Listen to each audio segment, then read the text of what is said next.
दोस्तों नमस्कार। अब नहीं संभले तो गए। पांचवां, छठा, सातवां, तीन ही चरण बचा हुआ है उत्तर प्रदेश में। 231 सीटों पर वोट पड़ चुके हैं। 172 सीटों पर पड़ने हैं। कल 61 सीटों पर वोट और पड़ जाएंगे। लेकिन अभी तक की परिस्थितियां बहुत साफ बतलाती है। यह एक लिहाज से काउंटडाउन शुरू हो चला है। एक ऐसा काउंटडाउन जिसमें सत्ता की चाबी इस वक्त ओबीसी के पास है और जिसमें कोई त्रिकोणीय मुकाबला पैदा अगर हो जाए तो फिर राहत की सांस बीजेपी भी ले सकती है और समाजवादी पार्टी भी ले सकती है। दोनों की अपनी अपनी बिसात है। बीएसपी को लेकर बीजेपी क्यों बोलने लगी है? उसे लगता है कि बीएसपी अगर आगे बढ़ेगी तो मुस्लिम वोट बढ़ जाएंगे। समाजवादी पार्टी को लगता है बीएसपी अगर कहीं खड़ी हुई नजर आने लगेगी तो दलित वोट बीजेपी के पास नहीं जाएंगे। लेकिन 231 सीटों पर वोट पड़ने के बाद अब तीन चरण के चुनाव इतने महत्वपूर्ण हो चले हैं कि इसमें यकीनन ओबीसी अगर नहीं बिखरा, ओबीसी अगर एकजुट रहा तो फिर मुकाबला एक तरफा हो जाएगा। वह किसी भी पक्ष में जाए, बीजेपी के साथ खड़ा हो या समाजवादी पार्टी के। लेकिन इन सब के बीच दो बड़ी महत्वपूर्ण चीज लगातार नजर आ रही है। खास तौर से तीसरे चरण के बाद यह शुरू हुई। प्रियंका गांधी के तेवर और प्रियंका गांधी के भीतर का गुस्सा जो भाषणों में उभर रहा है वो यकीनन बदलाव की दिशा में जाता है। लेकिन कांग्रेस अपने तौर पर, संगठन के तौर पर और शायद अपनी पहचान के तौर पर भी उत्तर प्रदेश में इतनी मजबूत नहीं है। लेकिन बदलाव की सोच अगर प्रियंका गांधी पैदा कर पा रही है तो लाभ अखिलेश यादव को मिलेगा।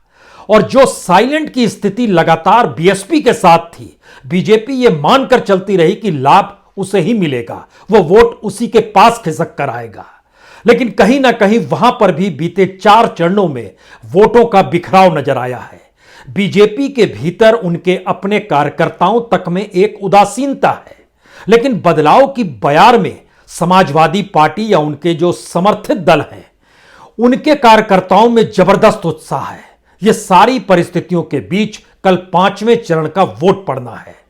11 जिले हैं और एक सीट रायबरेली की भी है, यानी 12 जिले मान लीजिए, 61 सीटें हैं। 2.25 करोड़ लोग वोट भी डालेंगे। लेकिन सवाल है कि उनके भीतर जब झांक कर देखिएगा तो पहली बार ऐसी परिस्थिति भी है कि अयोध्या या राम मंदिर कहीं कोई मुद्दा नहीं है, बल्कि अयोध्या के भीतर भी 2-3 सवाल लगातार उठ रहे हैं। सबसे बड़ा सवाल तो यही है कि अयोध्या के जरिए या राम मंदिर के जरिए या फिर भगवा के जरिए या फिर हिंदुत्व के जरिए पहचान तो योगी आदित्यनाथ को अपनी गढ़नी थी। इसीलिए वह गोरखपुर से निकलकर अयोध्या तक पहुंचे। और आप कल्पना कर सकते हैं कि 5 बरस में सीएम योगी आदित्यनाथ ने 72 बार अयोध्या का दौरा किया और चुनाव प्रचार थमने से पहले 72 घंटों में भी वह 2 दौरे कर पाए। लेकिन अयोध्या के भीतर की परिस्थिति या फिर उत्तर प्रदेश ही नहीं बल्कि इस देश के भीतर का एक सच है, जो धार्मिक नगरी होती है वहां के सामाजिक आर्थिक परिस्थितियां उस धर्म की नगरी में रोजी रोटी से जुड़ी होती है। और अयोध्या में राम मंदिर का निर्माण और वहां पर बड़ी तादाद का मतलब यह है कि अगर आप ब्रिटिश गजेटियर को भी निकालिएगा या फिर स्कंद पुराण को भी देखिएगा तो अयोध्या में 6000 से ज्यादा मंदिर, लेकिन मौजूदा वक्त में जो सरकार की गणना है उसके लिहाज से 15000 से ज्यादा छोटे बड़े मंदिर। इन मंदिरों में हर घर के भीतर एक मंदिर और उसकी पहचान अयोध्यावासी ठाकुरवाड़ी से ही करते रहे हैं। राम जानकी की कथा वहां पर लगातार चलती रही है। अब अयोध्या में राम मंदिर निर्माण, वही राम मंदिर निर्माण जिसको लेकर देश ने आंदोलन देखा, जिस देश ने मंडल के पैरेलल में कमंडल और कमंडल के पैरेलल में मंडल को भी देखा। यानी सियासी ऊंच नीच के बीच जो सामाजिक और आर्थिक परिस्थितियां अयोध्या की है उसमें बड़ी तादाद में लोगों के भीतर गुस्सा भी है। खास तौर से उनके भीतर में भी कि हर कोई जानता है कि धर्म की नगरी के भीतर रोजी रोटी धर्म ही दिलाती है।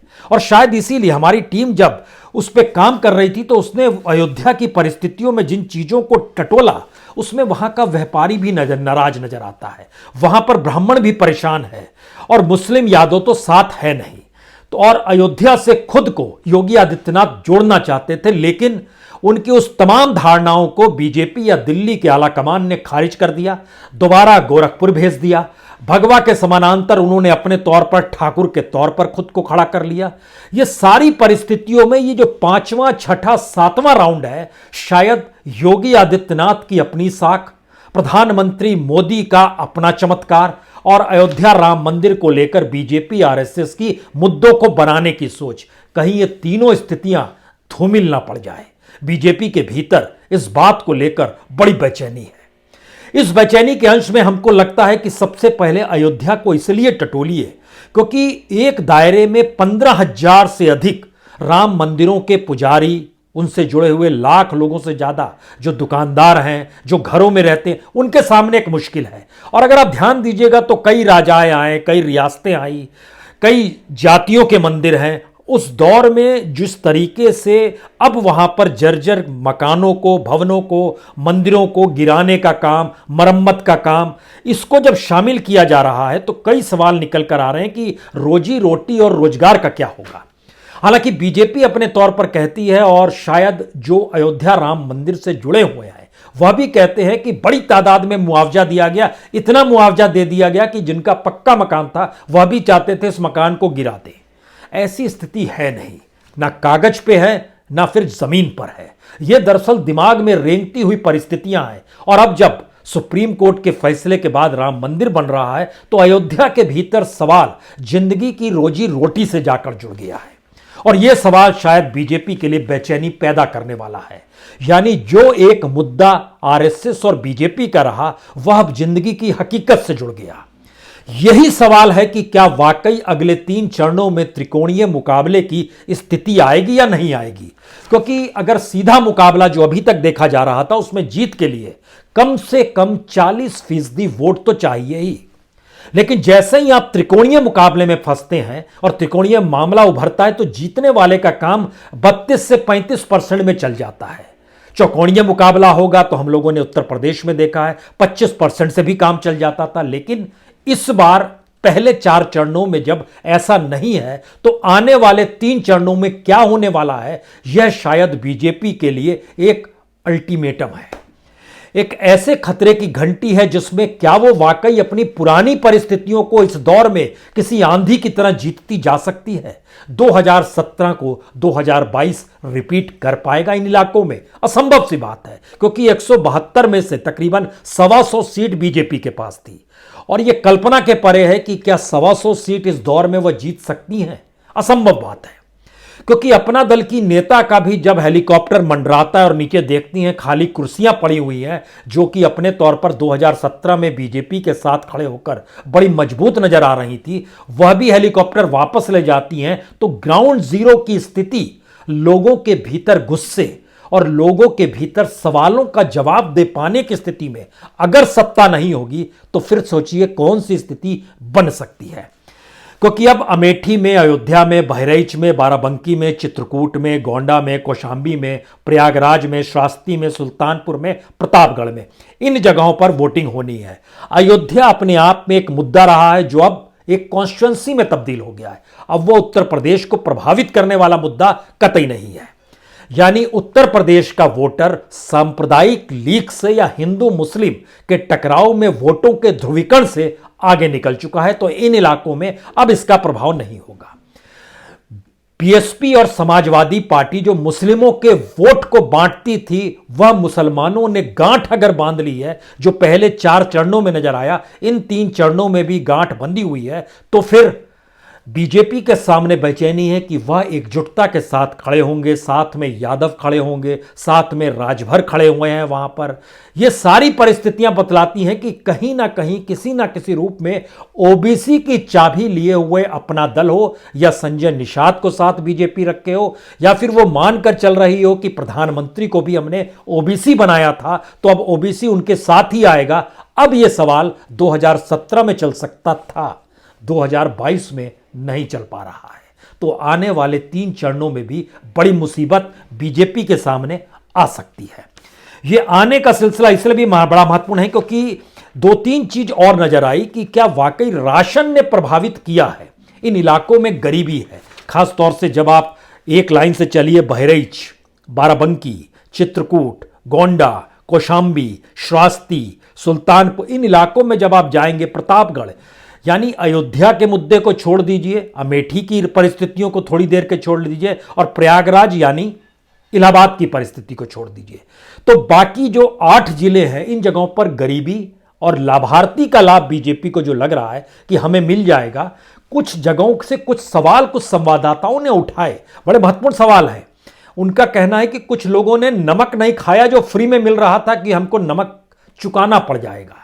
गुस्सा इतना तीखा है क्या इन इलाकों में? दूसरा सवाल यह था कि राशन जो है जातियों को नहीं तोड़ पा रहा है, यानी जातियां इन जगहों पर बहुत तेजी से हावी हो चली है। और जातियों के साथ साथ अगर जनता ने सोच लिया है बदल देंगे, तो फिर ये त्रिकोणीय और चौकोनीय मुकाबले की परिस्थिति एक झटके में गायब हो जाती है। लेकिन फिर भी हम मानकर चल रहे हैं कि जिन जनता ने सोचा और रिएक्ट किए कि बदल देंगे, उस परिस्थिति से हटकर हम जातीय समीकरण पर दोबारा लौटे आए, तो जातीय समीकरण इस बात की इजाजत कतई नहीं देते हैं, खासतौर से ग्रामीण इलाकों में, कि राशन और मुफ्त राशन जाति व्यवस्था को दरका रहा है, या फिर महिलाएं जो हैं जो ग्रामीण इलाकों में है वह भी दरक रही हैं, वह भी बिखर रही हैं। ऐसा है नहीं, जो नजर नहीं आ रहा है। तो इन जगहों पर यह बड़ा सवाल था। दूसरी बड़ी बात जो आवारा पशुओं की थी, जिसको प्रधानमंत्री ने ही अपने आवारा पशुओं के आने वाले वक्त के विजन को लेकर जो सामने रख दिया चीज, उससे कई सवाल निकल कर आए। और खासतौर से एक जो बुंदेलखंड का इलाका है और वहां पर जो सीटें हैं उसको लेकर भी कुछ सवाल लगातार उठ रहे थे। और जिन इलाकों में एक सीजन की फसल होती है उन जगहों पर, यानी एक ही फसल जो जाते हैं उसमें आवारा पशु अगर बर्बाद कर देंगे तो उनकी जिंदगी कैसे चलेगी, इसको लेकर भी कुछ सवाल थे। सवाल उसके बाद 3 थे कि क्या ओबीसी अगर शिफ्ट नहीं कर रहा है, और फेज वाइज भी नजर आया, जाट गुज्जर शिफ्ट नहीं हो रहा है, सैनी शिफ्ट नहीं हो रहा है, यादव शाक्य शिफ्ट नहीं हो रहा है, दलित साथ में खड़ा है, अब नोनिया, मौर्य, पटेल, राजभर, इनका सवाल सामने निकल कर आ रहा है, तो क्या होगा? और मुस्लिम और यादव अपने तौर पर अगर एक साथ आकर खड़ा हो चला है, तो क्या वाकई इस चरण में समाजवादी पार्टी को यह लग रहा है कि अगर बीएसपी खड़ी हो जाए तो दलित वोटों का बिखराव नहीं होगा? क्या यह वाकई हकीकत है? क्योंकि दलित वोट अगर शिफ्ट हो रहा है तो ज्यादा वोट वह बीजेपी के हक में जाएगा, यह बीजेपी मान रही है। इसको संदेह की दृष्टि से समाजवादी पार्टी देखती जरूर है। लेकिन एक बात हमको यहां लगता है दोबारा कांग्रेस का जिक्र करना चाहिए। कांग्रेस का एक अपना पारंपरिक वोट बैंक है और कांग्रेस सत्ता की दौड़ में अगर नजर नहीं आ रही है, लेकिन प्रियंका गांधी ने अपने आप को अपने तेवरों के साथ, भाषण के साथ, गुस्से के साथ लोगों को जोड़ना शुरू किया है, तो यह लोगों की उस मानसिकता को कहीं ना कहीं बदल रहा है कि अब आपको बदलाव करना है। लेकिन बदलाव करने पर उसके सामने वो कांग्रेस खड़ी है जो सत्ता में अगर नहीं आ पाएगी तो लाभ किसे मिलेगा? बदलाव की दृष्टि से जिस दिशा में लाभ जाएगा उसमें जो हार रहा है या जिस सत्ता के खिलाफ गुस्सा है उसको घाटा हो रहा है। यह स्थिति बीजेपी के लिए इसलिए मुश्किल आ गई है क्योंकि इन 172 सीटों में से 125 सीट जीत पाना बीजेपी के लिए कितना आसान है या कितना मुश्किल है, यह कल के बाद से नजर आने लगेगा जो 5वें चरण की वोटिंग होगी। हम जब अयोध्या का जिक्र कर रहे थे तो हमें यह लगा कि वहां पर अयोध्या की जिस सीट से योगी आदित्यनाथ लड़ना चाहते थे उसमें जिस कैंडिडेट को भी खड़ा कर दिया गया, वेद प्रकाश जी, उनको भी नहीं पता था कि उनका नाम आ जाएगा उभर कर। तो क्या ये एक सेटबैक जो दिल्ली और लखनऊ के बीच की दूरी थी वह दूरी और बढ़ गई लखनऊ से योगी आदित्यनाथ को गोरखपुर भेजकर? और ये मैसेज अयोध्या के भीतर अगर निकल कर आने लगा कि देखिए योगी आदित्यनाथ ना इधर के रहे ना उधर के, या उधर के हो गए इधर के नहीं, तो फिर दिल्ली से और गोरखपुर की दूरी दुगनी और बढ़ गई। ये सारी परिस्थितियां सियासी तौर पर बीजेपी के भीतर ही बीजेपी को लेकर ही सवाल कर रही है। यहां पर समाजवादी पार्टी को लेकर चिंतन मनन इसलिए कम हो रहा है क्योंकि चुनाव का जो पूरा वातावरण है उसमें कोई समाजवादी पार्टी या अखिलेश की अपनी स्ट्रेटजी निकल कर नहीं आ पा रही है कि उन्होंने अपने संगठन को किस तरीके से पुष्ट किया। जनता ने ही उनके संगठन को मजबूती देनी शुरू की। जनता ने ही मैसेज दिया कि आप किस रूप में आगे बढ़ सकते हैं। जनता ने ही मैसेज दिया कि हम एकजुट हैं हराने के लिए। जनता ने ही मैसेज अपने तौर पर दिया, इस बार बिखरेंगे नहीं क्योंकि हमारे मुद्दों को दरकिनार किया जा रहा है। और इन सारे मुद्दों को ऑर्गेनाइजेशनली किसके हक में जाएगा? तो बीएसपी का साइलेंट होना, कांग्रेस का बहुत एग्रेसिव होना और समाजवादी पार्टी का अपना संगठन जमीनी तौर पर लगातार हर दिशा में बनाए रखना और नए नए तरीके से चीजों को साथ लेना। इसके बीच में छौंक कहीं ना कहीं पीलीभीत के सांसद से भी लगी। उन्होंने जिस रूप में प्रभावी चीजें की, लेकिन बीजेपी के भीतर भी एक सवाल बड़ा महत्वपूर्ण है, जो बीजेपी के भीतर उदासीनता क्यों है। इस सवाल का जवाब बीजेपी के लोग दो तरह से देते हैं। एक कहते हैं उदासीनता इसलिए है क्योंकि जो एक साथ नजर आने चाहिए थे वो उन्हें अभी भी नजर नहीं आ रहा है। यानी एक साथ का मतलब है कि उत्तर प्रदेश की जमीन हो, बाबा योगी आदित्यनाथ और नरेंद्र मोदी दोनों एक साथ एक दिशा में उस जमीन को मत माने। जी नहीं, स्ट्रेटजी अभी भी गुजराती तरीके से लगाई जा रही है। पैसा उन्हीं के हाथ में है, उसी के जरिए डिस्ट्रीब्यूट हो रहा है। संगठन के सामने सवाल है कि उन्हें जो कहा जाता है वही वो करते हैं। अतिरिक्त उत्साह दिखा पाने की स्थिति में कौन किसके खिलाफ है ये वो समझ नहीं पाते हैं। और बड़ी महत्वपूर्ण बात है कि आरएसएस के स्वयंसेवक भी उस जातियों को नहीं तोड़ पाए और जो जातियों में फंसे हुए स्वयंसेवक थे वह भी उसी जातियों में समा गए। यह एक कमाल की परिस्थिति है उत्तर प्रदेश की राजनीतिक सियासत 2022 को समझने के लिए, जब संघ का स्वयंसेवक भी जो जातियों से ही बड़ा हुआ है और वह उत्तर प्रदेश के भीतर में सियासत को देख रहा है तो वह जाति के साथ खड़ा हो गया। यहां पर एक निराशा है, लेकिन दूसरी तरफ सत्ता पाने का उत्साह या हराने का उत्साह, या इस दौर में जो समाज के भीतर परिवर्तन की, चाहे वो मुस्लिमों के भीतर की सोच हो, चाहे वह यादवों के भीतर की सोच हो, चाहे वो मौर्य के भीतर की सोच हो, चाहे वो सैनी के भीतर की सोच हो, यानी अलग अलग जातियों के आश्रय जब चीजों को देखिएगा और उसके साथ युवाओं के भीतर का आक्रोश, ये बड़ा मायने रखता है। इस आक्रोश ने दरअसल इस बात को जन्म दिया है कि प्रधानमंत्री हो या मुख्यमंत्री हो, वह जिन आंकड़ों को रखते हैं वो आंकड़े झूठे हैं। उन आंकड़ों के आश्रय अगर उत्तर प्रदेश को देखा जाए तो उत्तर प्रदेश में तो सारे मुद्दे ही महत्वपूर्ण हो जाते और आपको नया मैनिफेस्टो तक बनाने की जरूरत नहीं पड़ती। ऐसा कुछ भी नहीं है। चाहे किसानों का सवाल हो, चाहे अपने तौर पर वहां के मजदूर और महिलाओं का सवाल हो। सबसे बड़ी बात है कि किस रूप में अखिलेश यादव खड़े हुए हैं या समाजवादी पार्टी खड़ी हुई है। हमको लगता है एक सीट का जिक्र जरूर करना चाहिए। यह सीट कुंडा की है। कुंडा की पहचान रघुराज प्रताप सिंह उर्फ राजा भैया से रही है। किसी भी कालखंड में मुख्यमंत्री कोई भी रहा हो, जीतते वही रहे हैं, लेकिन इस बार पहली बार उनके अपने सहयोगी रहे। राजा भैया के खिलाफ लगभग 40 मुकदमे चल रहे हैं, लेकिन उनके अपने सहयोगी जो रहे हुए थे उनके खिलाफ 21 मुकदमे चल रहे थे और उनको टिकट दे दिया गया समाजवादी पार्टी की तरफ से, और उनके जरिए जो चीजों को गढ़ने का प्रयास किया गया गुलशन यादव के जरिए, वह एक वक्त साथ में थे। गुलशन यादव का मसला यह है कि कुंडा जैसी जगह में अगर राजा भैया की सत्ता को भी अब समाजवादी पार्टी या अखिलेश डिगाना चाहते हैं तो वो मैसेज एक ही देना चाहते हैं। जो बार बार जिक्र अपराधियों का होता है और बार बार जिक्र इसका होता है कि गुंडा तत्व या बाहुबलियों के साथ समाजवादी पार्टी खड़ी है, तो उन्होंने वहां पर चैलेंज उसको दे दिया जो कभी उनके साथ भी रहे हैं, उनकी विचार के साथ भी रहे हैं। उस राजा भैया के खिलाफ गुलशन यादव को खड़ा करना, जिसके खिलाफ खुद 21 केस चल रहे हैं। हालांकि उनकी पत्नी सीमा जो है वो कुंडा नगर पंचायत की चेयरपर्सन है। उनके जो भाई हैं कुछ दिन पहले ही जमानत पर जेल से निकल कर आए हैं। लेकिन 3.5 लाख के वोटरों वाला कुंडा जो है, यहां पर 80,000 यादव है। यहां पर मुस्लिमों की तादाद भी और ठाकुरों की तादाद सिर्फ 18,000 है। तो जो राजा भैया अपनी जाति के लिहाज से देखते, वो अपनी दबंगई और अपनी शायद वहां पर लोकप्रियता जो उस इलाके में उनकी वो खुद को मानते हैं, उस लिहाज से देखिए तो उनको भी चैलेंज करने के लिए अखिलेश यादव निकल कर आ गए। तो ये एक बड़ा सवाल है और शायद यही सवाल अयोध्या को लेकर भी है। अयोध्या में सरयू किनारे की परिस्थिति में लोग मंदिर मंदिर जाते हैं। कोई भी जाता था तो इससे पहले हर घर में जाता था, हर घर वाला अपने मंदिर को दिखलाता था, कहता था यही ठाकुर बाड़ी है, यहां पर वो। तो एक जिंदगी चल रही थी उस सामाजिक आर्थिक परिस्थितियों के साथ, आस्था और सांस्कृतिक स्थितियों को लेकर।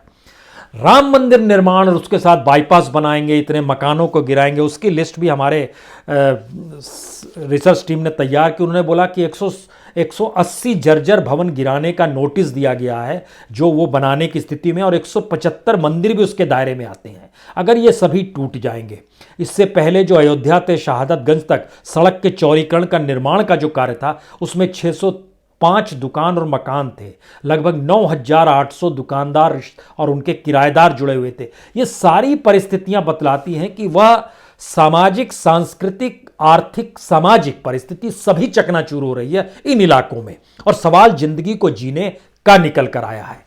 तो यह एक सवाल। और उसके बाद जब आप अलग अलग जगहों पर निकलना शुरू करेंगे, जो इस 5वें फेज में जहां पर वोटिंग है, उसमें अगर ध्यान दीजिए, जो कुंडा का हम इलाका कर रहे थे, उसमें इसके अलावे 6 और सीटें हैं, रामपुर खास, बाबागंज, कुंडा, प्रतापगढ़, पट्टी, रानीगंज, विश्वनाथगंज। यहां पर बीजेपी 2 ही सीट जीत पाई थी, पट्टी और रानीगंज की। अपना दल यहां पर 2 सीटें जीती थी, प्रतापगढ़ और विश्वनाथगंज की। कुंडा भी निर्दलीय था, बाबागंज भी निर्दलीय था। अब इन लोगों ने मिलकर एक पार्टी बना ली, जनसत्ता दल लोकतांत्रिक, जो राजा भैया की पार्टी है। और जो बाबागंज से विनोद सरोज थे एमएलए निर्दलीय, वह भी उनकी पार्टी में शामिल हो गए।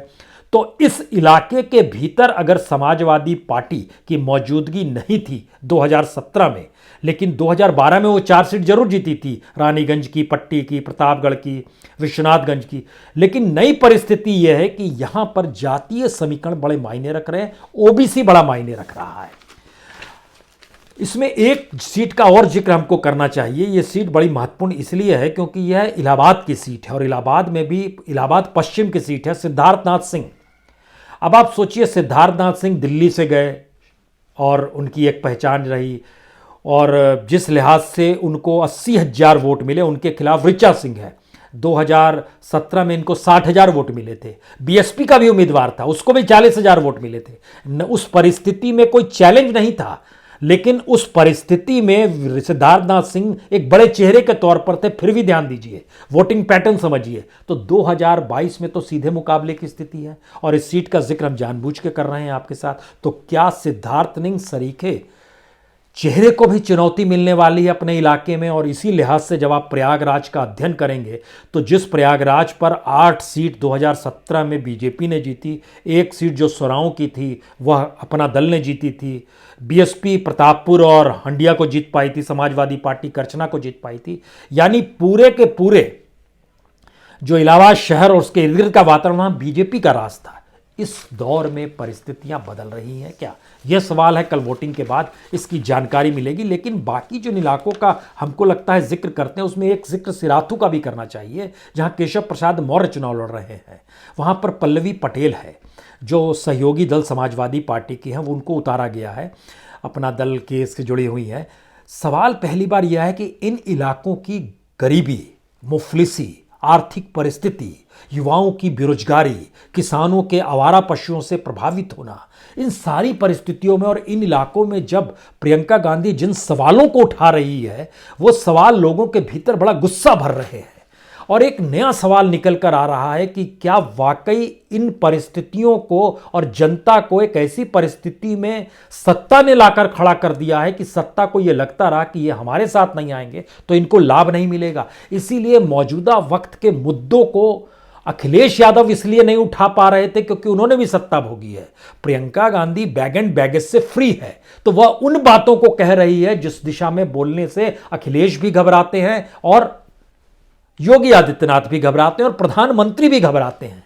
तो इसका असर मानस पटल पे वोटरों के क्या पड़ेगा? वो परिवर्तन की दिशा में और बदलने की दिशा में जाता है, जो बहुत एग्रीवेट करता है उनके भाषणों को सुनने के बाद। उसका लाभ कांग्रेस को कैसे मिलेगा, और कांग्रेस को मिलने के बाद अगर ये लगेगा कि बदलाव नहीं हो पाएगा, तब वो वोट शिफ्ट हो जाएगा। तो चाहे अनचाहे प्रियंका गांधी का गुस्सा समाजवादी पार्टी को लाभ पहुंचा रहा है। ये एक मैसेज अभी तक नजर खुले तौर पर आया है। अब आप जैसे गोंडा के 7 सीटें हैं, इन 7 सीट पर बीजेपी ने कब्जा किया, लेकिन जब आप इन इलाकों में घूमेंगे, चाहे कटरा बाजार हो, कंड्रेलगंज हो, तरबगंज हो, मनकापुर हो, गौरा हो, महनौन हो, इन तमाम जगहों पर घूमते समय आपके जहन में कुछ छोटी जातियों को लेकर भी सवाल होगा कि इनकी क्या स्थिति, आर्थिक स्थिति है। और जिन परिस्थितियों में जातियों का समावेश है, उनसे जुड़े मुद्दे जो हैं गोंडा से जुड़े हुए, जैसे वहां पर अगर ब्राह्मण क्षत्रियों को छोड़ दीजिए तो कौन है? निषाद है, कायस्थ है, गौंड है, विश्वकर्मा है, ये सारे मुस्लिमों की तादाद भी वहां पर है।